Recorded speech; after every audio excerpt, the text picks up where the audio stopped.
listening to the Rowdy Roundup Podcast with Jess and Joe. Now let's get rowdy.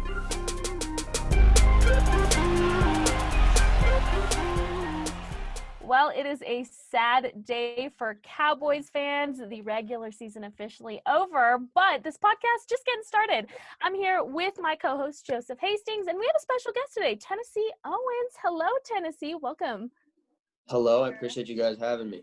Yeah, welcome to our Cry Fest that we're going to have today because we're not happy. Joe, oh, man, I know you have things to say.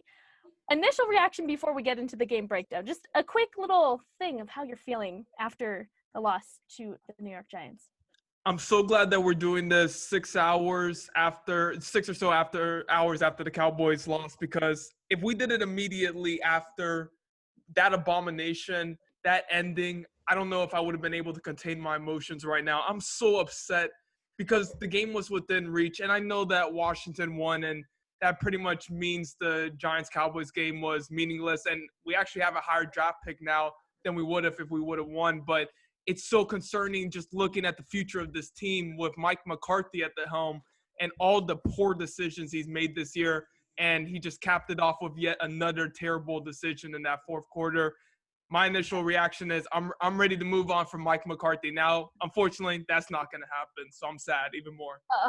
Yeah, Joe, you know, I have plenty to say about them. We'll get into that a little bit later. Tennessee, how are you feeling after today's game? And give us a little bit of spiel, I guess, about your Cowboys fandom, if you will, just so people know you're a legitimate Cowboys fan. We didn't. Yeah, I was gonna do that regardless, because I want people that are listening to know just how deep my love for the Cowboys is and has been. So I mean, my fandom and my obsession started back in like 2012, but my family had been Cowboys fans their whole life because they grew up in Lubbock. But I really started watching the games like 2012, and I was like, okay, yeah, this team's not very good.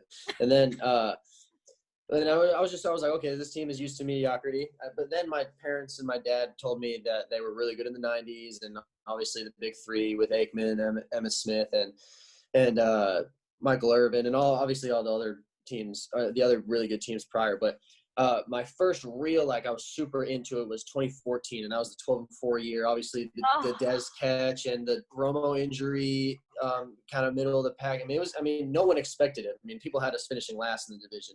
And I'm telling you, when I talk about the Cowboys, my first thing I say is I know every coach from the head coach to the assistant linebackers coach. Obviously, there's a new staff, so I'm still learning. But I feel like the big three is obviously Kellen Moore, McCarthy, and Mike Nolan, and two of those people I hope don't return. But yeah, I mean, my initial thoughts, I'm not too upset. Obviously, now that the day's over, the game didn't really matter in hindsight. But I wasn't totally in on this season to begin with. There's a lot of factors. But once I saw how poor the defense was playing, and obviously Dak's injury was such a huge loss for the organization. And the team was injury riddled. The offensive line had a ton of problems. That they only played this group that finished the season only played 5 straight games together, and that's why it looked decent up until today. But I'm not too upset. Obviously, I think there's a ton of work that needs to be done in terms of the draft and free agency, and obviously re-signing Dak. So I think that the draft pick, in retrospect, is probably a better thing for the franchise. Obviously, you always want to play for the playoffs, but I'm not going to lose sleep over it. I thought it was a really poor performance from the coaching staff, especially Kellen Moore. Obviously, I think McCarthy should have challenged that call, but I didn't think Kellen Moore called a great game. But that's my thoughts. But yeah, I'm a diehard fan. I know everything. Especially from 2014 till now, I could give you a rundown of every game that's happened. And 2014 and 2016 are some of my favorite years as being a Cowboys fan. Yeah, definitely. You know, Joe and I talk about this a lot. We're 90s babies. We were born, when the Cowboys. Me too. I was in 99. See, I love it. So we were born either right when it happened or right after, their last Super Bowl win. So those are really our glory days as millennial Cowboys fans, I guess we can call ourselves. Agreed. But yeah, I mean, it's great to have you on. And so what we're going to do is we're going to go through our game breakdown now. I'm going to keep this short and sweet because I really don't want to talk about this game in that much detail, if I'm being honest. So feel free to jump in, give me your thoughts. But we're going to start with the first quarter, which Oh, I knew early on it was going to be ugly. I was texting Joe during this part saying, I don't want to watch this game. I don't want to see this already. So we are starting the game out, and it is barely over a 3-minute drive from the Giants that lead them to a touchdown. Luckily, there was a little glimmer of hope early on. They missed the field goal, which was laughable, but didn't end up helping us any in the long run. So we end up seeing, well, a 3rd and 8 sack on Andy Dalton. One of how many, Joe? I want to say 5, right? Yeah, Andy Dalton just I don't think necessarily that New York's defensive line was pressuring and getting to him super quickly. I just thought that Andy was holding on to the ball way too long. Sometimes he didn't have his receivers open on the outside, but he just took way too many sacks during this game, and it really cost us. It cost us a lot of yardage. He wasn't in a rhythm early on, and it just really continued throughout the end of the game where he just kept on having New York Giant players up in his face, and we saw it on the final play that he threw the interception on. It just he held on to the ball way too long in the pocket this game. He did, and to me, I would think after the first quarter of feeling what your O-line is doing, you can make those adjustments by the fourth quarter. Clearly, we didn't, and we will get there. I'm just getting so fired up reading all my notes back, guys, so I apologize for my anger coming out for this. So we see our first Andy Dalton sack of many in this game. The Cowboys end up punting. There's 8:28 left in the first quarter at this point, and then Cheeto ends up getting a nice fumble. So there was, again, glimmers of hope throughout this game that just never really fulfilled into anything. Going into that, we get Andy Dalton sack number 2 of the first quarter. Very frustrating. The Cowboys end up settling for a field goal at that point. That makes the score 3-6. Giants still in the lead. In fact, the Cowboys never took lead of this entire game. I just want to point out that is how bad it was. Yeah, I think that there were so many opportunities, like you mentioned, for us to get ahead and to, at least get some momentum. And, when you have a fumble like that, and the defense has been forcing so many fumbles lately, obviously a field goal is guaranteed, especially where it was on the field just outside of the red zone. But you got to capitalize and you got to score a touchdown, especially with New York missing that point after, as you mentioned. If you can get a touchdown, go up 7-6, and you're not really playing that well, I think that the Cowboys would have been feeling a lot better. But like you said, they never got ahead in this game, and New York really just kept all the momentum throughout. Yeah. And this next thing I have written down, Tennessee, I want to get your thoughts on this specifically because we saw the Jordan Lewis unnecessary roughness penalty for headbutting that other player after the play ended. Being a student athlete that you are, from the outside, such a dumb decision on Jordan Lewis's part, but how does that make you feel being in the game? You know how your emotions can run high during a game, but what were your thoughts on that specifically? Yeah, so my first thought was that the second guy always gets caught. And if you're an athlete, if you played middle school sports, you'll know that if there's something that happens, it obviously starts prior, whether it's a minute, 2 minutes, right before. And just, because of whatever sports gods whatever sport you're playing, the sports gods, the basketball gods, football gods would be like, oh no, we're going to get the people that are going to act immature and retaliate, and that's who always gets caught. And even if it's not your fault, I didn't see the play. I remember looking through Twitter. I follow RJ Ochoa. I'm sure you guys both do as well. I love him. But I saw in his little comments that was saying that he had been dragged. I didn't get to see the play. I went up to film for like 20 minutes and came back down. But and regardless, and even if he was dragged, you can't retaliate like that. And obviously that I can't remember if we got the ball back anyways, but still, that's just an unexcusable play. Jordan Lewis has actually been playing really well for the Cowboys, and I think he's been a big playmaker since he's been a rookie, and I thought he'd always played not as much as he should have. But those are plays that when you're down and all those celebrations that they had, and especially in the first half, that's just one you can't get back. And yeah, as a student athlete, that's what you think. You're like, man, I've seen it so many times before. It's the second guy that gets caught, and then you look at the big board and the ref like, oh my goodness, what do you mean? And they're like, I saw what I saw. I saw you. I didn't see him. I can't call what I can't see. So that's my thoughts on that. And That just is a typical Cowboys play. It feels like certain Cowboys when stuff like that. It seems like it only happens to the Cowboys. And building off of what you talked about with the field goal and not capitalizing off the turnover, Joe, I feel like that's what we criticize Scott Linehan for. You know what I mean? Like where his play calling was so vanilla, running on first down, running on second down, throwing on third, and then they put 5 or 6 in the box and then force you to throw it against 7 defenders or 5 defenders, however many are left. And obviously, Kellen Moore, he's had some questionable play calling, and I think that's just what we wanted more from is to capitalize and put that in the end zone. And we have certain times, but I feel like especially with the Cowboys the last 5 to 6 years with Scott Linehan, that's just what we've been used to seeing. And with Kellen Moore being this new fresh mind, that's just the same thing that we saw today. And it's just frustrating for sure. Yeah, definitely. And you know what? Those kind of penalties, I guess, kind of irk me as a fan because Joe and I specifically have been talking about this Mike McCarthy era and how the attitudes of the team have changed from, these last few years to now. And to me, that Jordan Lewis laughing after he gets a costly penalty, you sit him down for a play, you're the coach, you make the statement, and you make sure it doesn't happen again. Because things like that, although it was still early on in the game, could end up being costly for the Cowboys later. And as a coach, to me, it's your job to make sure that your athletes are knowing that, they're acting right. And to me, Jordan Lewis laughing just made me more mad than him even doing the headbutting penalty in the first place. And to me, it just kind of trickles down to coaching. And that's where I'll leave that because it was frustrating to see. And really all I had left for the first quarter was bad passing from Andy Dalton because he was not letting go of that ball. And we saw that the first quarter, we saw it all the way through the game. So going into the second quarter, we get another unnecessary roughness penalty on Randy Gregory. There was a lot of penalties in this game from both sides of the ball given, but again, costly penalties that definitely could just be little things adding up that could have cost us this game. You get another New York Giants touchdown with 6:42 left in the second quarter. The score is now 13-3. And then guess what comes next, guys? Another sack to Andy Dalton eventually.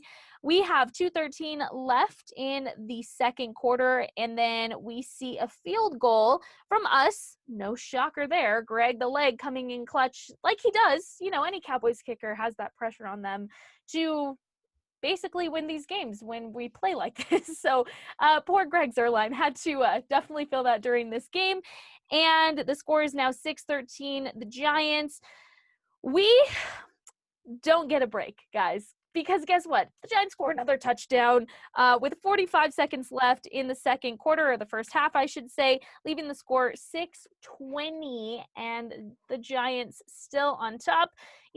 I would like to say that it got better, but it didn't. We ended up settling for another field goal with about 4 seconds left in the half, and from there, our halftime score was 20-9. Both of you guys, what were your thoughts on the first half of this game?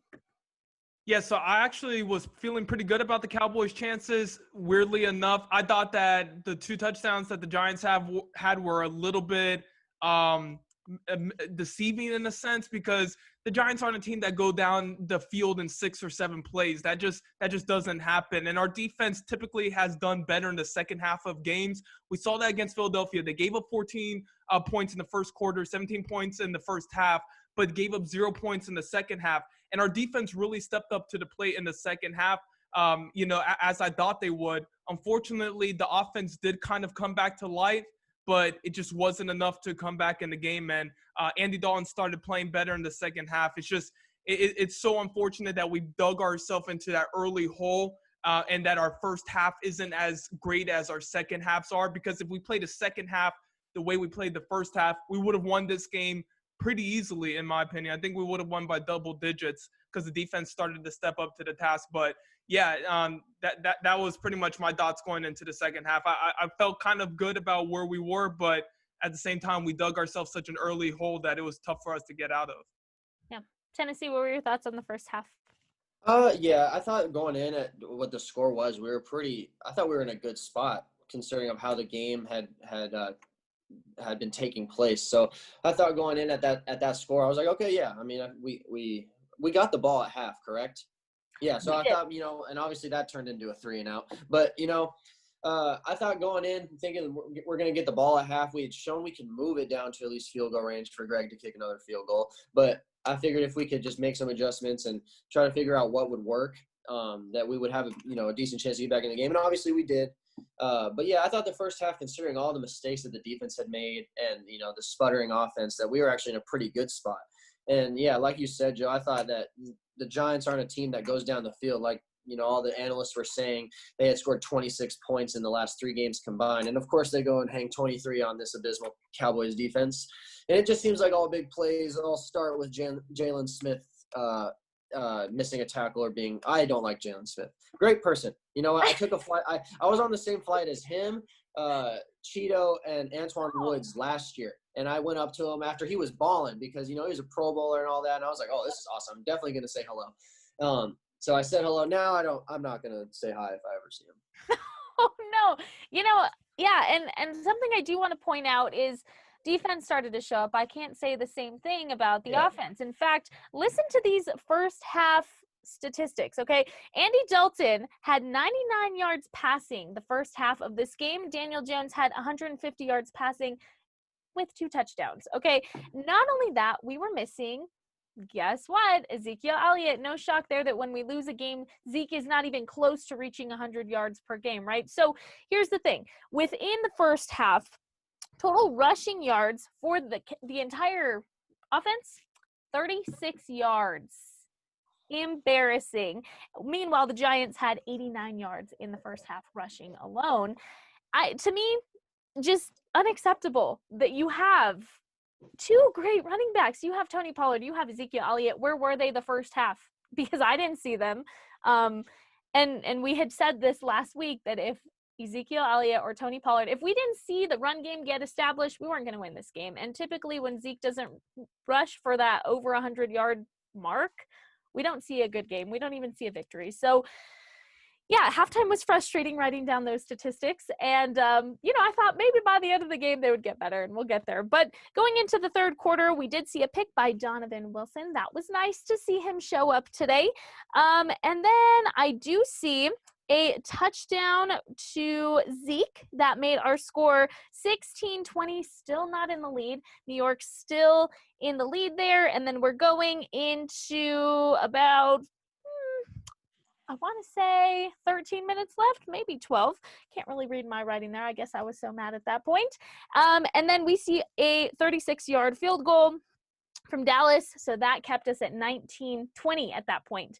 Little glimmers of hope. I'm telling you guys, it was frustrating to see.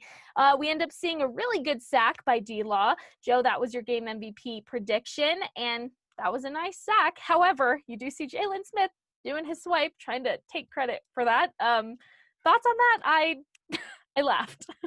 I just, someone needs to go to Jalen Smith. We need to hire a personal celebrations coach just to teach us when we should celebrate and when we should not. Tennessee, you talked about the Jordan Lewis penalty, and Jesse brought up the Randy Gregory penalty, and those are just so frustrating because it feels like we need to kind of contain our emotions better in those situations, especially in a game that's essentially a playoff matchup for us. And the Jordan Lewis one is completely unacceptable because it wasn't during the course of a play, or it wasn't a football play at all. It was just him retaliating for no reason. And then we see the Randy Gregory flag, and then we see Jalen Smith just doing a celebration out of nowhere, trying to take credit. At this point, we need to really reassess how we express our emotions at times. And there was a really cool phrase that I saw on Twitter called emotional stability. It was from a coach, and talking about how that's such a desirable trait for football players and in just athletes in general. And those are the kind of things that just make you put your head down as a fan and be like, what's going on? What are you doing? Yeah, absolutely. Something I want to point out, too, that I forgot to mention was that when the Cowboys got that touchdown with Andy Dalton to Zeke, why did we not go for 2 at that point, make it a tied game? Costly coaching mistakes. And I think that was one that cost us the game, was not going for 2 at that point. Would we have gotten the 2? I'm not too sure. I'm not too confident in it, but at least if we did, it would have been worth it. We would have been tied. That kind of backs it up. But yeah, I definitely agree. I think the emotions today were brought out, which when they're channeled in the right way, I love to see it. But when we're doing ridiculous things for no reason, it's kind of pointless and it's kind of frustrating to watch. But yeah, that's a good point, Joe. So we go into, again, probably the most controversial thing in this entire game, the Dante Pettis catch and the no challenge from Mike McCarthy. This is, keep in mind, there's 6:27 left in the third quarter. Cowboys are trailing by, I believe, 1 point at this point, but this was crucial. This was crucial, and I'm going to read you the quote that Mike McCarthy said after the game when asked about why he didn't challenge this, and I want to get your thoughts on it. He said, quote, "It was obviously down in our area, and the way the receiver turned to me and the information we just felt it was too close. We felt it was kind of a bang-bang type situation, and the fact of the matter, we were in a tight game, and the 3 timeouts were obviously of high value there. So we just didn't think there was enough information there to overturn it." Thoughts? I don't know what to say. I mean, I've had so many hours to sit on this and think about it and try and justify why Mike McCarthy was in the mindset that he was in.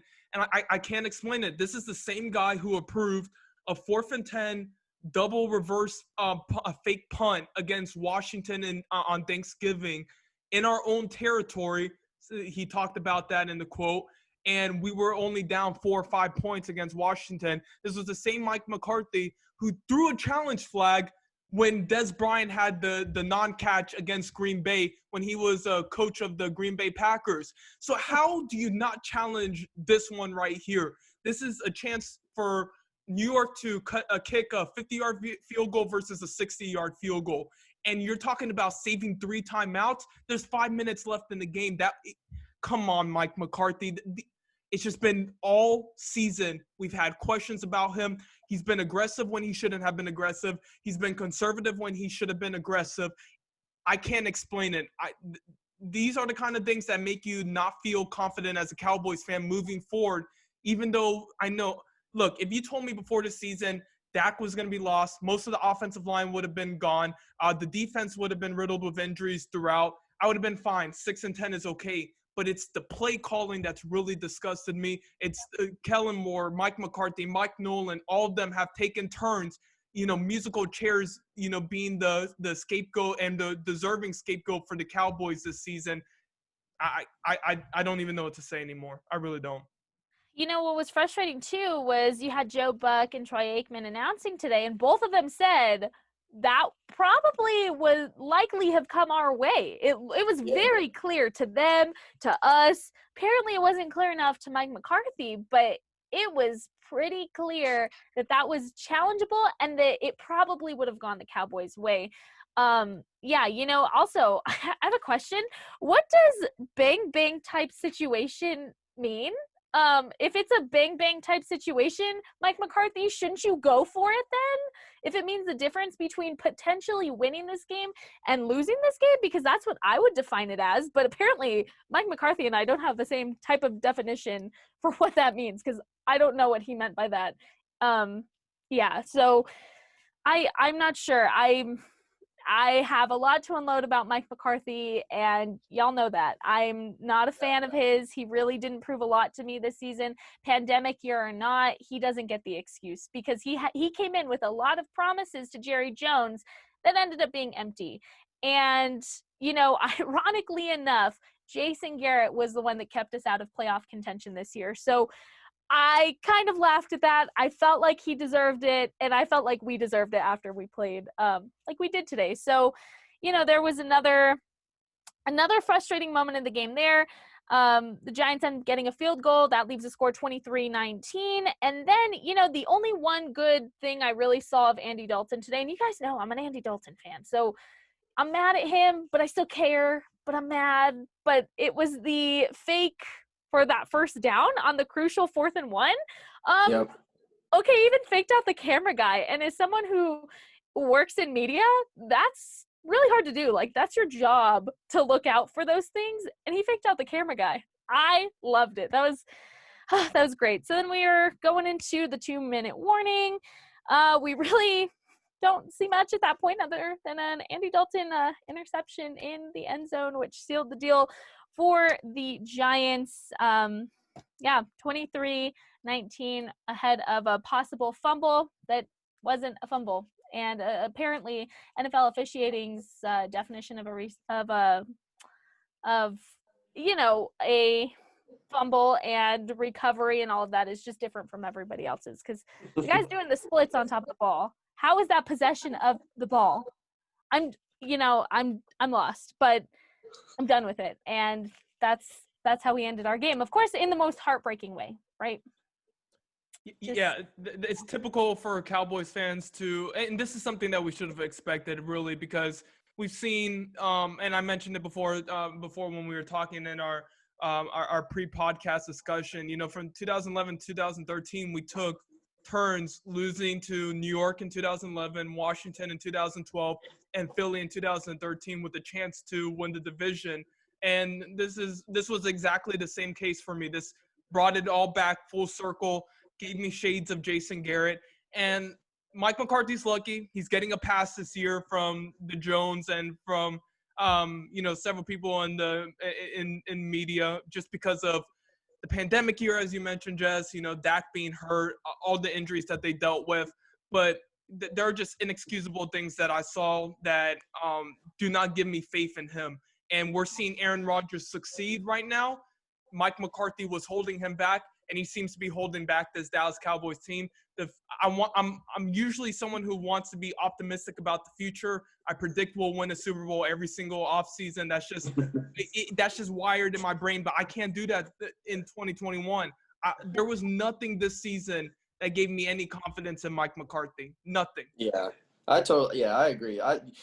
Especially regardless of it being America's team, the Cowboys always put together unbelievable rosters. Like, the roster is on their number 1 in Madden or number 2 in Madden every year. But then you see what the real top 5 or 6 teams in Madden do in real life. They're at the top of their conference. They're at the top of their division. Then you see the Cowboys middle of the pack in the NFC East. So that's just it's a weird comparison or example to try to explain where this team is at, but it's a good one because it's the same. You see the Chiefs, who in Madden are elite, and then obviously they're elite in real life, and then the Cowboys are like the 3rd ranked team in Madden in terms of team overall, and then you see that they finished 2nd or 3rd in the NFC East now. So, but yeah, you're talking to a guy who is a big Lincoln Riley fan. So I thought I was all in on Lincoln Riley. I was all in on Kevin Stefanski, even though he wasn't a big target for them. So when I saw Mike McCarthy, it just kind of felt like eh. So, but then all the stuff that he was talking about and bringing in the offseason with not allowing or saying anything that they were doing in terms of training camp, they didn't reveal any coverages. The only thing they revealed was that they were transferring to a 3-4 under Mike Nolan, that's an excuse in its own. But teams do it every year where they transfer to 3-4s with new DCs. And a team that has played as historically bad in terms of NFL history defense, I mean, that's still no excuse. That comes down to coaching and technique and certain things like that. Your buy-in level as a student athlete, there's a buy-in level that creates winning. And a big thing that that has sat with me, and actually Michael Bennett said it last year when we were struggling, is that the greatest enemy against success is the unwillingness to change. And I never saw a whole lot of change from a lot of defensive players throughout the whole season. Like, there was a couple 3 or 4 week spans, 2-3 week spans where guys played really well, but as a collective cohesive unit, you never really saw a lot of change. So hopefully Mike Nolan's not back. I'm assuming you guys are probably going to do a whole year-end review, but I'm only on this one, so that's what I'm going to do. And so offensively, obviously a ton of changes need to be made as well, in my opinion. But like I said, the roster is always so good. On paper, they're the paper champions. That's why people pick them, because it's an easy pick. Adam Schefter had them beating the Ravens in the Super Bowl before Week 1, and Adam Schefter's he's not a dumb guy. So I think it takes the right people in the building to get it done. So whether Jerry wants to do that is up to him. Obviously, Steven, his son, has a say in that as well. But I think getting the right people in the building, whether that's assistant coaches or people at the very top, that's that remains to be seen. But I think that it takes the right people in the building and the people that can coach for real to, to create success. Yeah, definitely. And something I just want to point out of our final statistics from this game, it's embarrassing. Okay, so overall, New York had 6 penalties. We also had 6 penalties. Again, I think 2 of which could have ended up being costly with those ones from Jordan Lewis and Randy Gregory. Rushing yards, total rushing yards, Dallas 108, New York Giants 125. So neither did great in rushing, but for Dallas to have 2 great running backs, not an excuse to me. What else do we have? Time of possession. The Giants had it for 27 minutes and 27 seconds of this game. Dallas had it for 32 minutes and 33 seconds. Another reason why we shouldn't have lost this game. Time of possession, important here, and we had it in our favor. We bombed it, right? So going with that as well, yards per play. Oh, I hate this one the most. The Giants averaged 6.1 yards per play. The Cowboys averaged 3.8 yards per play. Ouch, that was embarrassing. And going along with that as well, rushing yards. I want you guys to get a load of this. Andy Dalton had more rushing yards than both Ezekiel Elliott and Tony Pollard. Andy Dalton had 48 rushing yards in this game. Zeke had 42. Tony Pollard had 15. What the heck is that? Dalton Schultz, no surprise he had the most receiving yards, 70 yards there. Michael Gallup had 49 receiving yards. CD had 43. Amari Cooper had 41. And Zeke had 19. Tony Pollard having 18. So to me, you're talking about all these weapons, right? We have all of them. But what were we doing that we had the ball for 32 minutes of this game and our statistics look like this? I don't understand logically how that works with the guys we have on this team. And yes, given Andy Dalton is not Dak, we know that.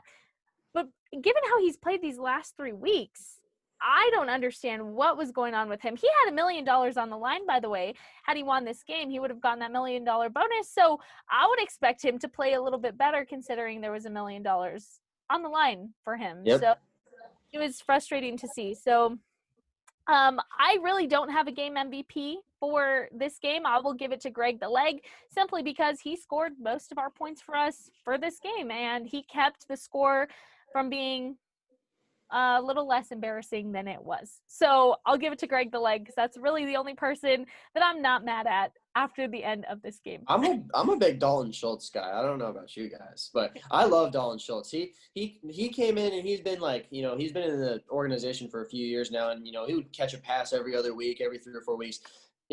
Blake Jarwin goes down, obviously 100% due to the lack of training camp, a non-contact injury with limited time. So then Dalton Schultz comes in, has a really rough first game in filling in. He had that drop that led to a pick.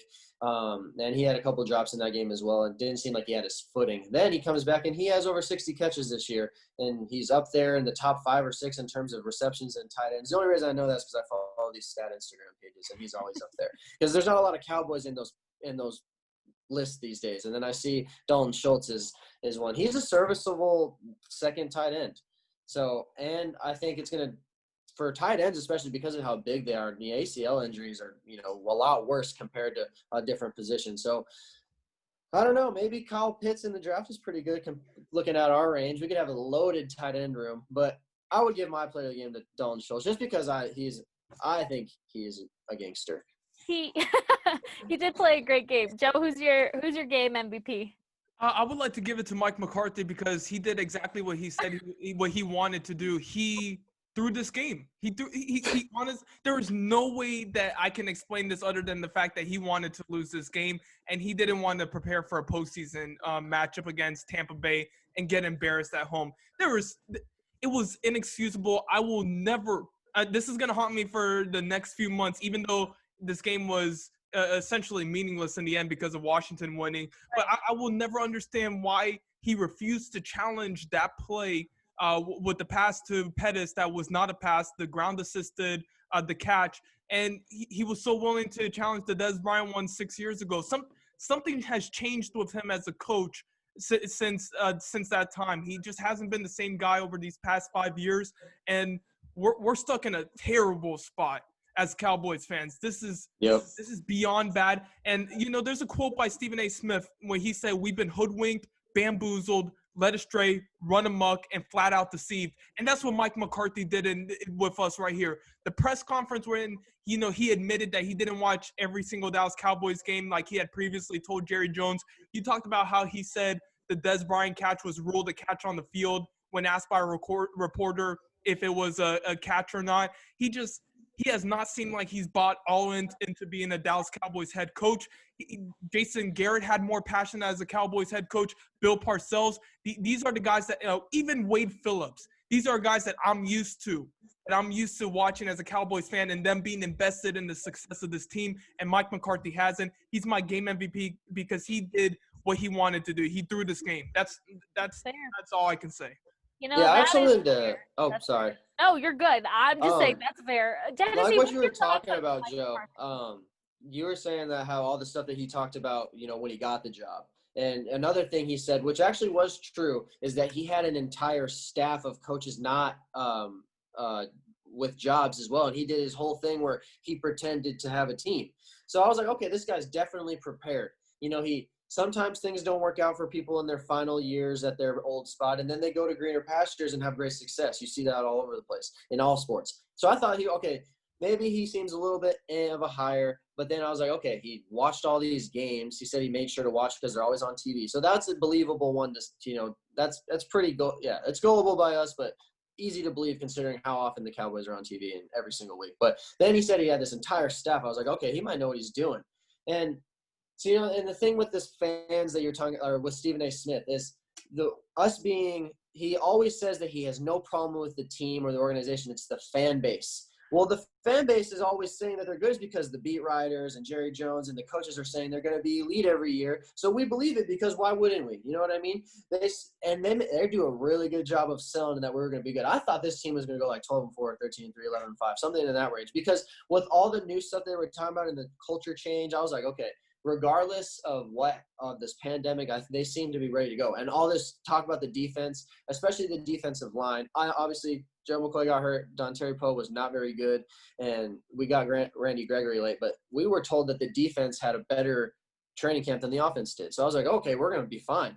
So in terms of that, we're not completely at fault in terms of what Stephen A. says, because we are told every year by all the beat writers and the owners and the coaches that we're going to be really good. So, but we're not. And we've been pretty mediocre. And I hate talking about the Green Bay Packers because Aaron Rodgers he's so good. But it's almost so hard. You have to love him so much regardless of what he's done for Cowboys fans recently. But, yeah, he obviously is doing just fine without Mike McCarthy. Yeah, exactly. No, you know what? My dad and I had this conversation from the time Mike McCarthy got hired, and we agreed Mike McCarthy did not get Aaron Rodgers what Aaron Rodgers got himself. So, I have never been a fan of this hire, and these costly coaching mistakes, it's one thing to make them when you're in the heat of the moment of the game. Given it's your job, you shouldn't make those mistakes. However, it's another thing to come out at the press conference afterwards and be like, it just didn't seem right.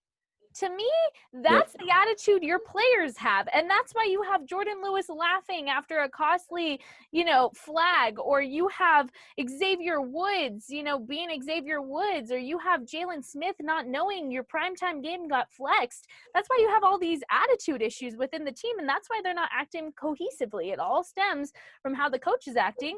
And when Mike McCarthy's like, I didn't go for it, whatever. How do you think the players are going to act? They're not going to be cohesive, so they can be as talented and as skilled as you want them to be on the field, which they absolutely are capable of being because we've seen it.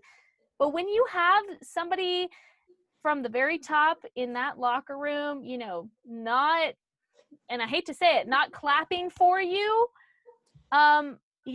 it doesn't work out. And I miss Jason Garrett. I was never a fan of letting him go. And that is my unpopular opinion for Cowboys fans. I liked him too. I didn't want him to go. I didn't want him to go because I would rather still have Jason Garrett knowing that there's hope, knowing that he's going to keep these guys in check and in line than this, because this is scary.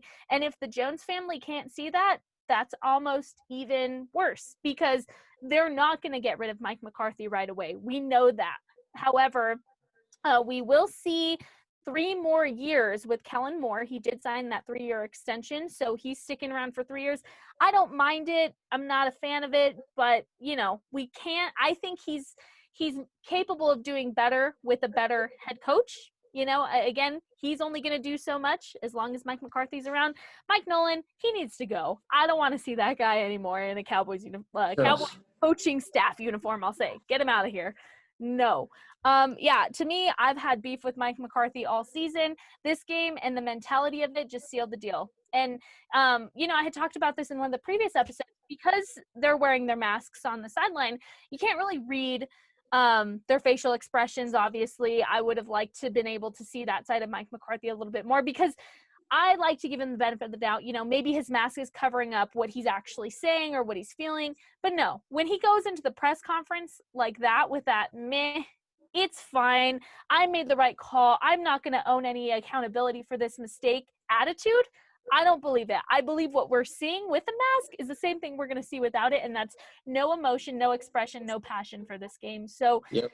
If Jerry Jones is okay with seeing his team be like that, it's going to be a long Mike McCarthy era for us Cowboys fans, which is very sad. So now we have to see the Washington football team go to the playoffs, and they host a game. It's embarrassing. Yeah. They're going to play the Buccaneers, correct? Yeah, and at home, which is just crazy. People are going to talk about how bad the NFC East is, but this is kind of a once in a blue moon type of thing with how bad the division was, but they still get to host. They won the division. That defense is pretty dang good, honestly. Yeah, so going into the offseason now, what are your guys' opinions of what's the first thing we do this offseason? After what we just saw, what's the first issue we address? If we're the Cowboys, if we're the Jones family making decisions, what's the very first thing we do? As a Cowboys fan, I want Jerry Jones to go, first of all, because truth be told, Jerry Jones' ego has prevented the Cowboys from succeeding over these past 25 years. And I've been a fan for only half of that time, but even I can tell that he prioritizes winning his way over winning in general. Jerry wants to win a Super Bowl, but Jerry wants to win with him having most of the credit. That's why he fired Jimmy Johnson after winning 2 Super Bowls in the 1990s. And that's why he hired Mike McCarthy, because New York took a chance on Joe Judge, and I think it's going to pay off because they lost Saquon Barkley, but I really like him as a head coach. Instead, we went for the flashy name that everybody knows, the Super Bowl champion as a head coach. No, we should have maybe hired Eric Bieniemy or like Tennessee mentioned, the Kevin Stefanski who went to Cleveland. Maybe not the sexiest hire in the world, but the right hire, the smart hire. Instead, we went for the one where we could say we have a Super Bowl winning head coach as our next head coach. That's not going to happen. So the next realistic thing that I can hope for is that we sign Dak Prescott to a long-term deal. This year proved exactly why we need Dak Prescott. I think Dak Prescott wins this game. I don't think he gets off to the slow start that Andy Dalton got off to. And I think this is the type of game that he wins for us in the end, especially with his mobility. Andy Dalton, you mentioned it so many times, got sacked just because he stayed in the pocket. Dak Prescott is somebody who can use his legs and get out the pocket. We talked about it last show, Jess, about the possibility of moving forward with Andy. That's not going to happen. This is the Dak show. He deserves all the money he's going to get. If possible, I would love for Mike McCarthy to be gone. Next best thing is to get rid of Mike Nolan because I'm not going to let these last 4 games deceive me. We went up against Cincinnati, which is just garbage because ever since they lost Joe Burrow. We went up against a 49ers team with Nick Mullins. We went up against Eagles team with Jalen Hurts, who just got benched against Washington for Nate Sudfeld. And we went up against Daniel Jones, who isn't the greatest quarterback in the world either. So I'm not giving this defense and them allowing 20 points per game over these past 4 games any benefit of the doubt. They played some really bad teams, and I still think this defense has a lot to work on. And we saw it earlier in the season when we played some actually good competition with good offensive weapons. So, if I could, I would wish that Jerry Jones would just sell this team and give us some new hope, give us a new era of hope for the Cowboys. But next best thing would be signing Dak Prescott and and firing Mike Nolan. Yeah. Tennessee, Yeah. would you agree with that order, or would Yeah. you switch that order up a little bit? I agree with mostly everything. Like, I think that Jerry Jones should completely try to stop having this stranglehold of the franchise. You see, he's one of the only owners that's really, really involved. You see it a little bit in the NBA with Mark Cuban because, he knows a little bit of hoops. And he obviously wants guys that are good for the franchise in there. And he does, but he's not the one. Ultimately, he makes the right calls, but the general manager makes the final decision, really. But I think if he were to sell the team to someone who's just going to oversee it and allow a real general manager, like the Browns GM, the first African-American GM, and like the last, I think it's the first one ever in NFL history in terms of like, or maybe the youngest African-American. But that's neither here nor there. But that guy was a really hot commodity in the offseason as well. So I don't know why. See, like hiring a guy like that who's super young and who has a vision for the future rather than just trying to have this, whole ego thing going with this stranglehold of the team just because you're Jerry Jones and everyone knows who you are. I feel like that's just a recipe for a disaster. And that's why we've seen a sputtering franchise for the last, 20 years. And we've never been able to make it out of the, I think the divisional, right? Or maybe we made it to the NFC Championship. I think it's a divisional. But, I think obviously Dak Prescott needs to be re-signed. Especially more so this year, I love Dak more than anything. Like I went to school with someone who bleeds Mississippi State, and I've heard so many stories about Dak and how he's like treated and viewed as a god at Mississippi State and all that he's done. I'm all in on Dak, and I've said it before. Like I'll still love the Cowboys regardless, but if he goes somewhere because he has a ton of leverage right now, and if he were to leave somewhere like Indianapolis or New Orleans or Chicago, I'll be a fan of that team too. Because I just love Dak. He is my favorite. He's the only jersey I have at this point. He's awesome. So obviously, and then I think some real defensive acquisitions and maybe some work in the draft in terms of defense needs to happen first. But yeah, in a perfect world, Jerry Jones goes, the Mike Nolan and Mike McCarthy goes, and then sign Dak and get a whole new staff and then work on the draft. But I think realistically, you're looking at probably the same staff besides Mike Nolan, and then re-signing Dak, I think, is still going to happen. I still have some doubts about that. But and then obviously some work in the draft, hopefully on the defensive side of the ball, because I don't know what you could add to the offensive line. But then again, all those guys, all the real offensive linemen that we have are all hurt. Right. So I think defense needs to be a major focus, and obviously a defensive coordinator will help with that. Right. I will agree. I think Dak needs to be priority number one, like tonight. Like if they weren't calling Dak tonight saying, hey, and keep in mind, guys, we're recording this on Sunday night. Hey, Dak, how much do you want? Nah, that's unacceptable. Dak needs to be priority number one, and this is coming from somebody who just got sold on Dak Prescott this season. I hate to admit it. I wasn't sold on the guy. I wasn't He's a Dak winner. fan. Yeah, he is a winner, and I love him now, but I was also a diehard Tony Romo fan. So that's I know you are. I love Tony Romo. I love Tony Romo. The transition was hard for me to get over. Yes, I had a hard one. I had a hard time dealing with that as well because I love Tony Romo. I thought he was super tough. He's up there in terms of toughness with Dak, and everyone knows how tough Dak is. He doesn't miss games unless his ankles turn the opposite direction. So you know what I mean? Like I love Tony Romo. I know you've met him, which I'm super jealous of, and you've gotten to do the whole interview, which is just awesome.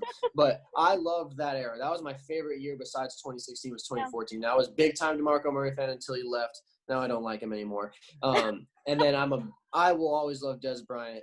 Yeah. And I think you guys would probably agree. He's awesome. Yeah. But yeah, Tony Romo, that's like my all-time Cowboy. And there you go. So yeah. But once I saw how Dak was, I was a bit all in on Dak. So I'm with you, but yeah, no, it took me a long time to get there, but I got there. And I'm so glad we have Dak. Pay the man as much as he wants. If I had that much money, I would give it to him myself and say, on behalf of Cowboys fans, please go play for us again. I'm personally, I know this sounds a little dumb, but I'm not worried about him signing with another team. I just know Dak has a loyal heart, and I think after seeing how this season went, you can't tell me he wasn't sitting there fired up, knowing that he could win those games. He's not going anywhere else. And I don't think Jerry would be that dumb to do that, because I think Andy Dalton is great. We've talked about it. I think he'll stay as our backup, quite honestly. I mean, he's getting paid how much to sit there and mentor. I don't think he's the worst mentor. I don't think, he's the worst backup situation. Clearly, I mean, we almost won the division with our backup quarterback, which says a lot. Yep. So I would like to keep Andy Dalton. I don't think it's top priority right now. I think it'll come up because other teams will want him as the starter. So I think we'll see that discussion fairly soon. Another off-season topic that I think we're going to hear about too is this Sean Lee's last season? Did we just see Sean Lee play his last game as a Dallas Cowboy, or is he going to come back for at least one more season? Is he going to become a coach in some way? What is the future of Sean Lee within this organization? I think we're going to hear that a lot. And also, something interesting to me that I've kind of heard, within those beat reporters that you mentioned, Tennessee, was it seems like this coaching staff has favorites. Randy Gregory is not one of those favorites. Yeah. So to me, I'm expecting some very questionable cuts come this offseason that are really not going to make things better for us in terms of talent or lack of, so I think we'll see a lot of those ridiculous discussions come up. And we're not in the locker room with these guys. We don't know what goes on behind closed doors. As athletes, you see things that nobody from the outside will ever see. However, I do think this coaching staff has its favorites, and I think with that and the biasness that comes with it, I don't know if we will agree with all of their off-season decisions to come. But I don't think Dak will be one of those. Something else I'd like to point out, and I know he's not a Dallas Cowboy anymore, but I think we saw Jason Witten's last game as an NFL player, and it made me very sad. But I think this offseason we could very well see Jason Witten retire as a Cowboy. I think he'll do the one-day contract like DeMarcus Ware did, and I think we'll see him do that as well this offseason. So it is an off-season discussion, and of course I'm going to use that to bring up Jason Witten. Why would I not? Of course. Something that made me happy, you guys, because this team sure wasn't it. It made me happier to see Jason Witten playing today in a Raiders uniform, which, if you know me, says a lot compared to how I felt watching this Cowboys game. So, yeah, I think this offseason will be filled with so much discussion, none of which I think will be relevant to coaching other than getting rid of Mike Nolan, because we've already heard McCarthy say that. And I don't think Jerry Jones will get rid of Mike Nolan, Mike McCarthy. I think that's going to come years down the road, unfortunately. Unless we have a very tanking season next year, I don't see Jerry Jones getting rid of Mike McCarthy anytime soon. So that's unfortunate. Yeah, it's tough as a Cowboys fan because all you want is a glimmer of hope for the next season, and all I see is we have a Jalen Smith contract that really doesn't look that good now. We thought it was a steal a couple of years ago, but it really doesn't look good. We have an Ezekiel Elliott contract with a running back who at the age of 25 looks like he's a 30-year-old, a veteran who's been in the league for 8 years. I don't know if his body has just taken too much of a pounding or whatever the case may be. I don't want to speculate too much, but he is not the same player we saw in 2016, 2017, or 2018. And that deal does not look as great as it was back in 2018 when we signed him a little bit earlier than we should have. And then also we got a Dak Prescott situation where are we going to franchise tag him and pay him around $37 million, or are we going to try and lock him up on a long-term deal? Because the Jones thought that maybe Dak could play himself down, like he would lower the value of his contract with his play. Instead, over these past 2 years, Dak has elevated his asking price, because you could have easily gotten him on the Carson Wentz deal for around $32 million a year.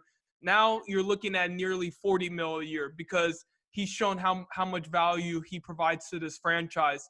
And then looking at the offensive line, Tyron Smith, that's a tough contract to deal with as well, paying him over $10 million, and he's not a reliable player. So we have so many needs. We need to fix the offensive line during the offseason. We need to address issues along with defensive backs, specifically at safety. I like Donovan Wilson, but I think we need another safety. I don't think Xavier Woods is the answer at all. We're going to need another linebacker. What are we going to do with Leighton Vander Esch? Are we going to pick up the fifth-year option? He's somebody who I mentioned, like Tyron Smith, who just the best ability, Tennessee, you know this, being an athlete, the best ability is durability. If you can't be on the field or on the court, what value do you provide to a team? So that's going to need to be addressed as well. It's just there isn't as much optimism going into this offseason as I was expecting, especially when we won these previous 3 games and we played ourselves out of a top 5 draft pick. We really could have been looking at a top 5 pick and trading back. Instead, now we're gonna have to settle at that I don't know exactly what we're at, but that 8 or 9. 10. 10. Yeah. So 10. That's something that it would have been a lot sweeter if we were at 5 or at 6. Now we're at 10. It doesn't have much trade value. So hopefully we can get some things corrected. But I think we're going to have to be honest. This is going to be a 3-year experiment before we really consider ourselves as a Super Bowl contending team. Yeah. Oh, I don't like hearing that out loud, but yeah, that's right. That's a tough pill to swallow, Joe. People are probably having their morning coffee and you just made them spit out. Oh my goodness. No, it is true.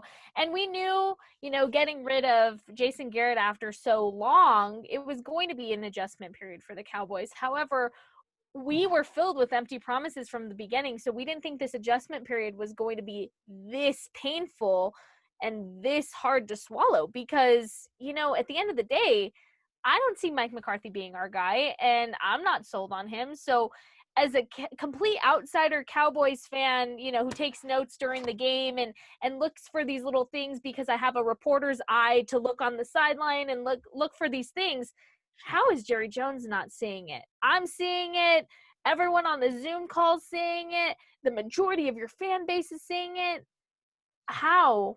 If you're Jerry Jones, can you not see this? And, we've said it plenty of times. This was a weird year. You're in a pandemic year. You have Dak out. You have all these factors, right, to making his job more difficult. But to me, it's not an excuse. You're there to win games. You're an NFL head coach. You better act like it. And you're not just an NFL head coach. You, sir, are the coach of the Dallas Cowboys.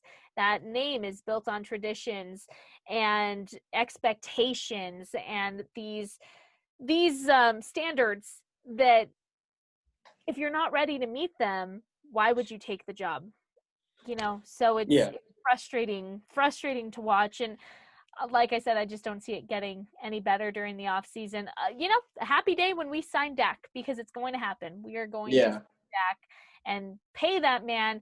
And I hope that it brings Cowboys fans a little bit of glimmer of happiness to know that the next time we see the Dallas Cowboys play, Dak Prescott will be on the field leading his team. So, think of it that way. It's going to be a long time until we see that. And, I think going forward, we just have a lot to address this offseason.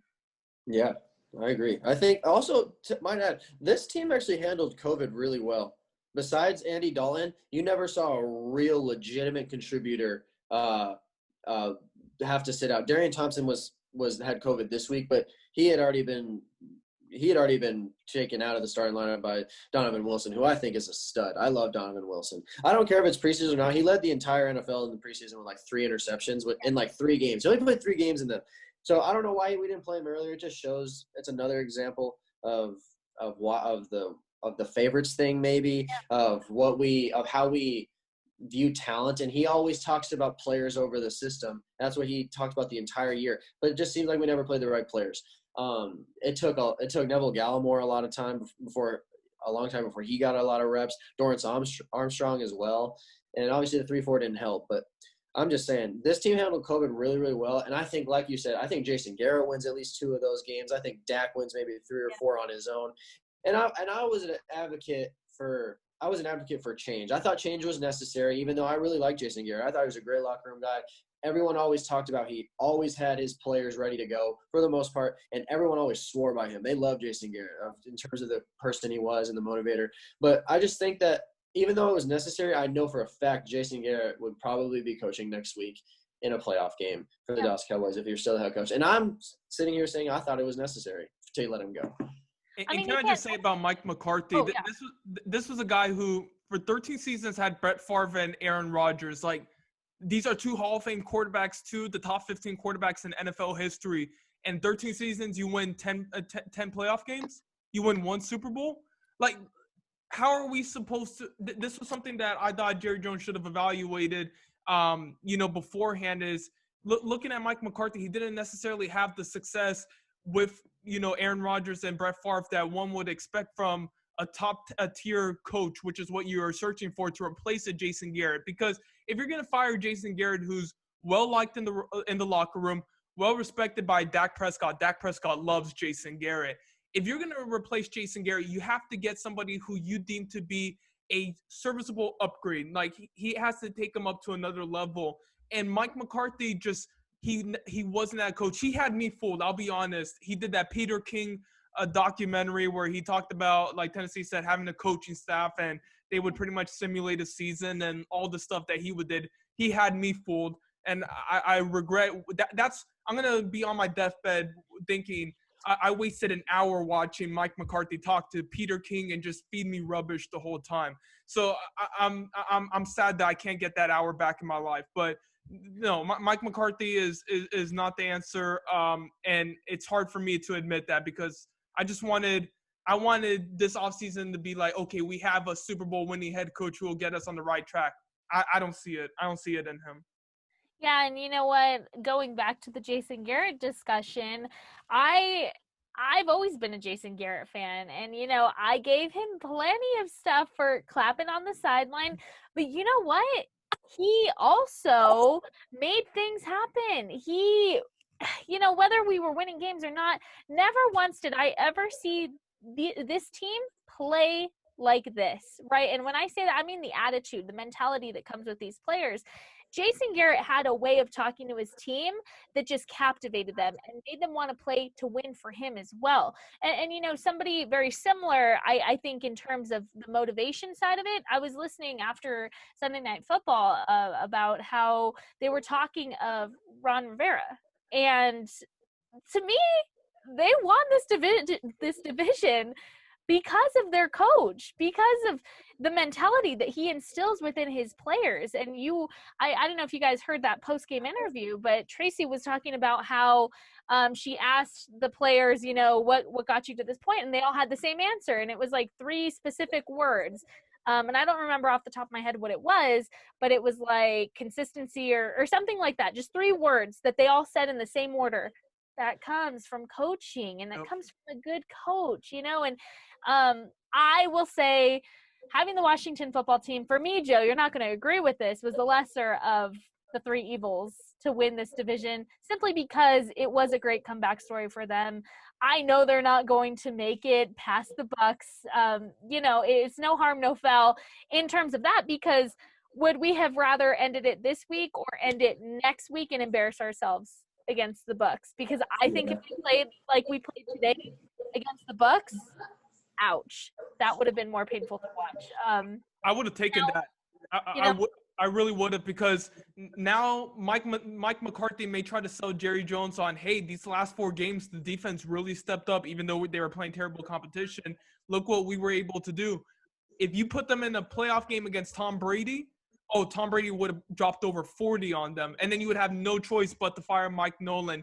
Maybe Mike McCarthy, because he likes Mike Nolan, tries to convince Jerry Jones, like, hey, look at how the defense performed ever since we got rid of Everson Griffin and Don Terry Poe, and we made all these adjustments, and we're gonna be in the same position next year if we keep Nolan. So I actually would have preferred getting a home playoff game where we got embarrassed, so we can show just how bad this team is and how far we are behind other teams. Because in my opinion, when you play top tier opponents like that, it's a measuring stick for where you are as an organization. So you can really see, like when we faced off against Seattle and they dropped 38 on us, and the Cleveland Browns and they dropped 49 on us, we really got to see how far behind we are specifically on defense. And these last 4 games maybe allow Mike McCarthy to keep Mike Nolan for 1 more season, which would be devastating, absolutely devastating. It's hard to say, but I really don't think we'll see Mike Nolan next season. Yeah. I really don't think we'll see him, because Mike McCarthy even came out and said already that it's not likely that we will. I don't think it'll be an issue. I think had that happened, it's Jerry Jones we're talking about. So any normal GM, any normal owner would have looked at that situation. Hey, they just got mutilated by the Bucks.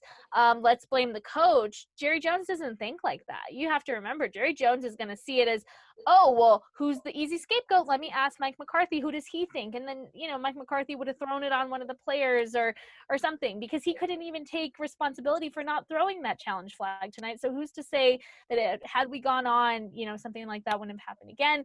I think things worked out as they should have. Plus, we would have screwed up our draft pick even more at that point, which we were already talking about that was going to frustrate us. At least we're technically still top 10.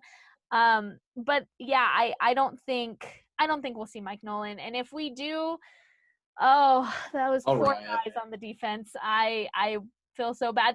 But again, I'm going to be the glass half full, right? Again, if we see another Mike Nolan season, we will also have a Dak Prescott in our quarterback position that maybe isn't the solve all of the Cowboys' problems, but we have Dak Prescott who puts less pressure on the defense to be as good as they need it to be.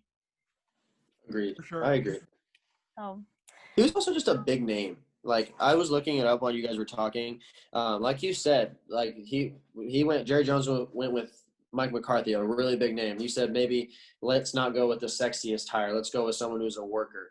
And, he had, as a head coach, he was 23-40 as a head coach for the 49ers, Mike Nolan was. So I just feel like, and everyone always knew him as a defensive guy, but his defense has performed awful. Like, he was in the bottom half when he was the head coach in every year he's a head coach, compared to when he was in the top half with the Ravens as the D coordinator. But still, like I said, I feel like we just went with a big name because Jerry's an ego guy, and he's like, let's get the biggest names in here and let's just see what happens. Then he gets this John Fossil dude, who I thought was actually really good. And then he comes out and makes all these questionable decisions and stuff like that, because he was known as the best special teams coordinator in the entire league with the Rams. But obviously winning will boast everything and make it seem better than it is. And he brings him over, and it just doesn't pan out. So, but yeah. I wonder if they bring him back. I feel like those are easier to keep because those are simple things. The head coach can be like, no, you can't do that anymore. No more fakes unless I say, stuff like that. Because I don't know. So I don't know how much say he had in that organization, but I wonder if they keep him, because I actually kind of like him, but some of the decisions he made were really questionable. Yeah. Yeah, something else I'd like to point out, to keep an eye on social media. We already saw plenty of it, Sunday night about it, and probably we'll see more throughout the day today, is the questioning of the Eagles franchise and their integrity of purposely trashing this game. So, at the end of the day, guys, we weren't going to make it to the playoffs anyways. We put our fate in the Eagles' hands. And we knew this was going to happen. Unfortunately, we knew the Eagles weren't coming to play. They sat everybody out. They used every excuse in the book. But I am glad that it is being called to attention that, to me, the Eagles were not playing to win. And it was blatantly obvious watching Sunday Night Football. And so, Eagles fans, congratulations. Your team is the worst and nobody likes you. I mean, geez, it's frustrating because, I saw a tweet earlier. I wish I could find it again, but somebody said you had the Giants and the Cowboys playing to win, more so the Giants, obviously, but we were going in to win that game. And any game that you play in the NFL, you should be playing to win. So it's absolutely frustrating and embarrassing that we have to be in a division with the Eagles. And I'm so glad I don't have to worry about them until September. The Eagles. That's my soapbox on that. I just saw that pop up, so thought that'd be interesting for you guys to keep an eye on social media today. Yeah, I mean, they went for it 4th and 4 from the Washington 4, so they're right there. They can kick a field goal and tie the game at 17 apiece, and they go for it. I mean, that's. I don't see how it gets any more obvious than that. And they pulled Jalen Hurts or Nate Sudfeld. I mean, I didn't even – honestly, I couldn't bring myself to watch the game because I knew Philly was but I kept on following it, of course. I just knew Philly was going to throw the game. With all the inactives, we talked about it on Saturday, Jess. They were obviously going in there not to win the game. And I told you that my NFC East like hating list, if I were to call it one, would be 3 Washington, 2 New York, 1 Philly. So I'm kind of glad that New York didn't make the cut. They didn't make the playoffs, and Washington's going to get embarrassed at home against Tampa Bay. But yeah, it was just that would have made me feel even more upset as a Cowboys fan, that if we put all our faith in the Eagles, in that Eagles basket there, and they go out and perform like they did tonight, obviously not trying to win. And yeah, the good thing that I'll take away from it is the future of the Eagles looks very bad. So that could be 2 easy wins for us over these per year over these next few years. And the Giants, who knows with Daniel Jones, maybe they pick up another quarterback in the draft or something like that. But if we could get our act together and at least finish 8-8 or 9-7, I mean, this is a very winnable division. That's the only thing that's really giving me any hope in the future. Yeah, absolutely. Do you guys have any last thoughts on this game, on this season? We'll have a whole season wrap-up episode coming very soon, but any thoughts you just can't wait to get out of your system? I just want to say that these are conversations I have with like the wall in the shower. So like I never get to talk to the Cowboys because all one of my teammates is an Eagles fan. I have one of them's a Colts fan, another one's a Texans fan. So everybody hates the Cowboys if you're not a Cowboys fan. A lot of Cowboys fans hate the Cowboys. Obviously, it sounds like, and I feel like if you're watching this, you're gonna get the vibe that it's just 3 Cowboys fans living in the glory days with talking about Tony Romo and Wayne and Mike and Jason Garrett and all these guys. But you know, maybe we're a little sour, but yeah, these are conversations I have just alone. Like, so I'm like, yeah, I just wish I could talk to someone about this because I don't have a ton of people to talk about with other than one person who I've made completely mad because all I do is just trash them. Like, he thinks that according to this person, and he'll know who he is he thinks that, I mean, to him, in his eyes, that I hate Zeke, which I do, but I'm not a big fan of Zeke right now. I think that we should cut him and get rid of the dead money and just rock with Tony Pollard because it's obviously working just fine for the Chiefs not having a feature back. So I don't know. But yeah, I just want to say this has been really fun because I don't get to talk Cowboys with a whole lot of people because my dad is a Cowboys fan who was like, yeah, this team is I'll never watch the Cowboys because of the poor ownership. So he doesn't like to talk about them. And every time I bring up wins, he's just like, it's not the same. It's like, it doesn't matter. He's like, talk to me when they win 3 Super Bowls and 5 Super Bowls. I'm like, you got to let a person who's never been alive for one experience at least a win. So yeah, this has been really fun. I really appreciate it because I don't get to do this with anyone because no one wants to talk about the Cowboys with me. You know what? We'll always talk Cowboys with you. If that makes you feel any better, we're always here. Inbox always open to talk Cowboys. I know even during the games, Joe and I will start a group text and we'll sweet. I'd love to be a part of it because I don't. Yes. I'd love to be a part of it. I swear we text each other during the game more than we watch the game because we're just like typing away, venting, or celebrating. You know, it goes either way. But no, thank you so much, Tennessee. If people want to follow you on social media, where can they find you? On Twitter and Instagram, my social media is my full name, Tennessee Owens. I hope you can spell that state, but I don't feel like spelling it out for you guys. But we'll put it in the description somewhere. You'd be surprised at how many people don't spell my name correctly. Like if I go to Starbucks or a restaurant, they'll have like one N or one S or no, like sometimes it's been really bad, or they'll put an I in it. But yeah, so yeah, that's my. Do you get you're the only 10 I see all the time? Is that like a pickup line that you live with? I get them as jokes. I get them from my teammates because they think it's funny. But I feel like it's just so easy. Like if someone were to actually really use that on me, like legitimately, I'd just tell them to try again because that's like it's just so easy. You're not gonna get me like if you use that, like, because that's so easy. Like, be more clever. Yes, my name's Tennessee, but like, be more clever. But yeah, those are my socials. If you guys want to follow me, I tweet a lot about the Cowboys. That's mostly what it is. Yeah, I tweet about the Cowboys a lot, mostly good things. I think my best tweet was talking about what is his name? Garrett Gilbert. That's my player of the year. Okay, all right, Joe. Any final thoughts you have on this sad way to end our podcast run. We had a consecutive streak going, man. We were going 3-0 with our wins since we started the podcast. Yeah, it's so disappointing. I don't know if I really want to talk more about the Cowboys because I'll probably lose my voice tomorrow. I'm already getting to that point. I yelled so much throughout that game, and I've gotten to the point where I've just kind of gotten used to it. I'm used to us failing, and it's something that I've learned to come to grips with, whether it's in the playoffs in the divisional round or whether it's us going to New York and beating Daniel Jones and we can't even do that. I've accepted it. This is what we're going to be. This is the kind of team that we are. But hey, I guess like I mentioned before, the division sucks. So it's going to be open these next few years. And you never know with Dak Prescott, who I believe is a top 5 quarterback. I think you can, anytime you have a top 5 QB, you can do anything in this league. So hopefully he comes back to 100% normal. We get him back, and maybe the offensive line comes back to normal. Zeke looks like himself. We still have those great wide receivers. The defense plays like they did these final few games.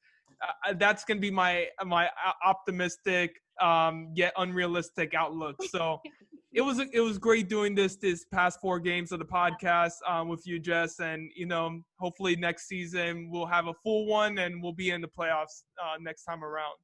Yeah, and you know what? Just on that note, we're going to still make episodes even during the off season. I'm not sure in our schedule yet. We will post on our social media pages. But this has been fun. This has been so fun, and I want to keep this going. And just like Tennessee said, if you want to talk football with us, Joe and I are all ears. Joe will probably send you like the lengthy paragraph back about everything, and I'm the one that's just like, yeah, cool. I'm all for it. I'm all for it. I like I said, I don't get to talk Cowboys with anyone because no one wants to talk to me because they know right now I'm miserable. And prior, I would be like the super ignorant fan who's just like, nope, we're gonna win, and I don't care if everyone says we're gonna win, so we're gonna win. And I would just refuse to allow any bashing. It's okay. Yeah, you can be and I still don't. But this year, especially, I allowed it a little bit because I was disappointed. But yeah, I would love to talk Cowboys all day, every day. It's one of those things that, you'll notice when we respond on our pages, Joe's the one that always puts like the long comments, and I'm always like, yeah. Agreed. Yeah. Great opinion. I'm not good at that stuff like Joe, but I would also like to point out I made some Eagles fans very unhappy on TikTok, and to me, I accomplished something this football season. So, yeah. I'm excited. But yeah, follow us on our social media pages. It's Instagram, Twitter, Facebook, TikTok, and YouTube. And like I said, we're going to continue to come up with content throughout this off season, so that way it doesn't feel as long for all of us Cowboys fans that have a very long, dreadful off season ahead. But again, glimmer of hope. Next time we see the Cowboys play, Dak Prescott will hopefully be on the field, if that makes anybody feel any better. So that's all we have. Stay tuned for more episodes, and go Cowboys. Go Cowboys.